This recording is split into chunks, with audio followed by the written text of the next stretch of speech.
আসসালামু আলাইকুম রহমতুল্লাহ।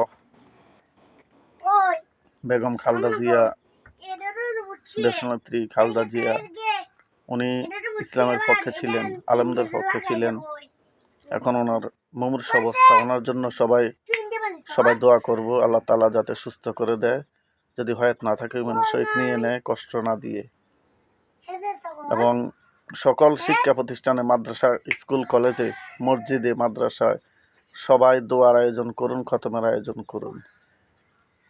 উনি খুবই ভালো ছিলেন, আলেমদের প্রতিও ছিলেন, মুসলমানদের প্রতি এবং বিভিন্ন ধর্মের প্রতি খুবই ভালো ছিলেন। উনি নিরপেক্ষতা কাজ করতো ওনার ভিতরে, ইনশাআল্লাহ।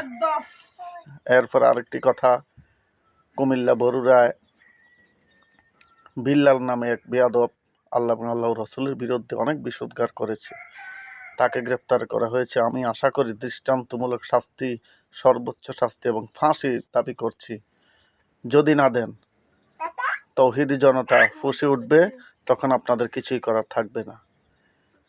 এবং সকল শিক্ষা প্রতিষ্ঠানে আপনারা দোয়ার আয়োজন করুন খালেদা জিয়ার জন্য এবং ইসলামের জন্য। সামনের দিকে যাতে আল্লাহ তাআলা একজন ভালো মানুষ ক্ষমতা এনে দেন, সবাই দোয়া করতে হবে।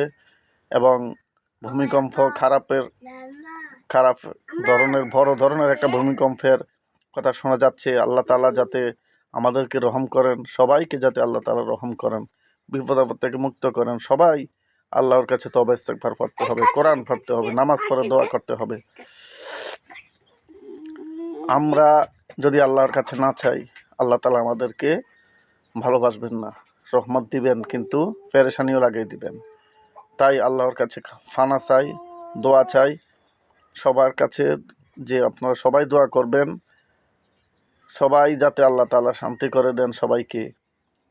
এটা বেশি বেশি করে তওবা ইস্তেগফার, সূরা ইয়াসিন, যে যাই পারেন নামাজ পড়বেন, সূরা ইয়াসিন পড়বেন, যতটুকু পারেন আমল আখলাকে থাকবেন। এবং টিকটকারদেরকে বলবো, আপনারা নাচ গান বন্ধ করুন, ইসলামী টিকটকে ফিরে আসুন, আল্লাহ তাআলার রহমত এবং শান্তি আপনার উপর আসবে। এরপরে মক্কার ছবি, কোরআন শরীফের ছবি আপনারা দেখাই বলবেন যে লাইক দেন। আর ভাইয়া, আপু, আপনারা এইভাবে নয়, আপনারা একটা ইসলামী আলোচনা করুন, মাসলা মাসাইল বলুন, নামাজের পথে আহ্বান করুন, আপনাকে এমনিতেই লাইক দিবে, আপনি লাইক চাইতে হবে না। এবং এই যে একটা মেয়ে হেফি এবং তার মা এবং তার ভাই মুসলিম হয়েছে, তাদের বিরুদ্ধে কিছু মুসলমান, কিছু হিন্দু অনেক বিষোদ্গার করছে। এগুলি কি বলছে? হ্যাঁ, জানোয়ারেরা এগুলি কি বলছে? আল্লাহ তাআলা তাদেরকে হেদায়েত দান করুক। হেফিকে বলবো, তুমি কষ্ট নিও না। খারাপেরা খারাপ কমেন্ট করবেই, ভালোরা কোনোদিনও খারাপ কমেন্ট করবে না। খারাপেরা খারাপ কমেন্ট করবেই, এতে তোমার আমার কিছুই আসে যায় না।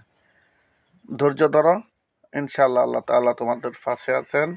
আমরাও দোয়া করি ইনশাআল্লাহ আল্লাহ তাআলা যাতে তোমাদেরকে শান্তি করেন এবং বিপদ আপদ থেকে মুক্ত রাখেন।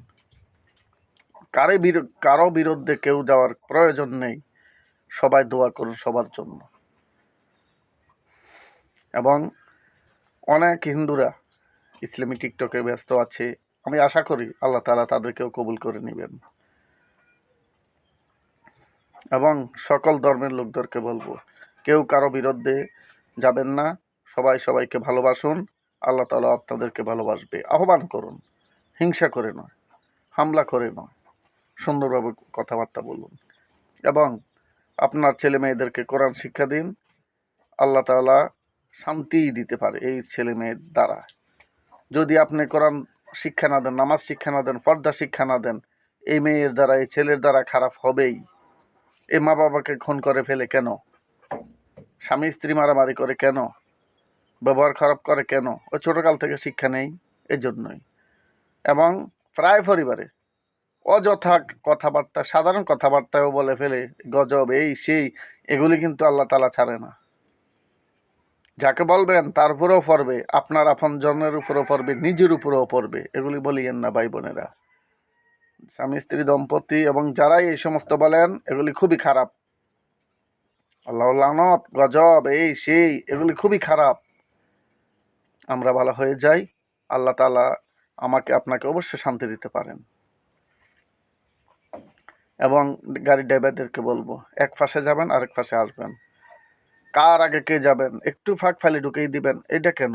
এভাবে অ্যাক্সিডেন্ট হয়, এভাবেই জ্যাম হয়, ঘন্টার পর ঘন্টা চলে যায়, মানুষের কর্মঘণ্টা চলে যায়, ব্যস্ততম ঘন্টা চলে যায়, মিনিট চলে যায়, কোনো গুরুক্ষেপ নাই। কারণ কি? আপনার একজনের ক্ষতি হলো, আপনার পিছে অনেকজন আপনার পিছে তাকিয়ে রয়েছে কখন আসবে বাড়িতে। একটু খেয়াল করিয়ে, একেবারে না ফেরার চাইতে 2 মিনিট পরে ফেরা অনেক ভালো যদি খারাপ হয়। আল্লাহর রাস্তায় একটু সুন্দরভাবে গাড়ি চালান। এবং বিভিন্ন দলের নেতাদেরকে বলবো, আপনারা কেউ কারো বিরুদ্ধে না বলি, সুন্দরভাবে সুন্দরভাবে আল্লাহর দিকে আহ্বান করি, ভালোর পথে আহ্বান করি, তাহলে শান্তি অবশ্যই বাংলাদেশে আসতে পারে, সারা বিশ্বে আসতে পারে। আসসালামু আলাইকুম ওয়া রাহমাতুল্লাহ। সবাইকে আরেকটা কথা বলবো, নিঃশ্বাস যদি বন্ধ রাখেন চলতে পারবেন না, 1 সেকেন্ড আপনি বাঁচতে পারবেন না। এরকমই যদি নামাজ বন্ধ রাখেন, আল্লাহ তাআলার রহমত আপনার উপর আসবে, কিন্তু রহমতে ফেরেশতা থাকবে না, কিন্তু আপনার পিছনে আল্লাহ তাআলা পেরেশানি লাগিয়েই দিবেন। আল্লাহ তাআলা আপনাকে খাওয়ান, আপনাকে সকল কিছু দেন, আপনি আল্লাহ তাআলার শুকরিয়া আদায় করবেন না, নামাজ পড়বেন না, কোরআন পড়বেন না, আল্লাহ তাআলা আপনাকে ভালো পথে রাখবেন না। আল্লাহ তাআলা আপনার রিজিক দিবে, কিন্তু পেরেশানি লাগিয়ে দিবে। তাই আমরা সাবধান হয়ে যাই, ভালো হয়ে যাই, আল্লাহর পথে আসি। এবং আরেকটি কথা, মহিলাদেরকে বলবো, আপনারা যেই ধর্মেরই হন, পর্দা করুন। শুধু চোখ দেখান, মুখ ডাকুন, শরীর ডাকুন, তাহলে আপনারা ইফটিজিং থেকে রক্ষা পাবেন, ধর্ষণ থেকে রক্ষা পাবেন, খুন থেকে রক্ষা পাবেন। আল্লাহ তাআলা সবাইকে হেদায়েত দান করো এবং সবাইকে সহি বুঝ দান করুক, এটাই আমাদের কামনা। আল্লাহ তাআলার প্রতি এবং আমাদের সকলের প্রতি আবারও বলবো, আপনারা ভালো হয়ে যায়, সকলকে ভালো পথে আহ্বান করি, খারাপ না করি। আসসালামু আলাইকুম রহমতুল্লাহ। সবাইকে শেয়ার করে দিবেন।